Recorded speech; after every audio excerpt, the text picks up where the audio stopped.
আমাদের সকাল সকাল বাজারে এসছে আজকে চিংড়ি মাছ আর হচ্ছে রুই মাছ। এটা কি করে বের করবো? ওখান থেকে না, ওখান থেকে না, এদিক থেকে মিডিল থেকে একটুখানি ঢোকাও, ঢোকাও, বার করো। ও ওই যে, দেখেছো? এটা তাই তো, হ্যাঁ, ওটা কিন্তু খেলে ওটাতেই শরীরটা পেটটা খারাপ খারাপ হয় তাই তো চিংড়ি মাছের।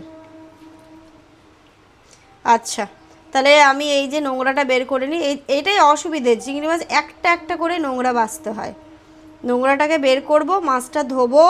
চিংড়ি আজকে ভাপা হবে, ভাপা করি। হ্যাঁ, অনেকে কিন্তু জানে না যে ওরকম ভাবে হ্যাঁ, চিংড়ি মাছের। বের করতে হয়। আচ্ছা, বুঝতে পেরেছি, এই যে কালো মতোটা আছে তাই তো। হুম, এই যে, এটাতে আরো একটু সরু কিছু হলে আরো ভালো আরো হতো। ভালো হতো। হচ্ছে না? হ্যাঁ, হবে না কেন, এই তো, হয়েছে? এই যে, কই? এটা তো। হ্যাঁ,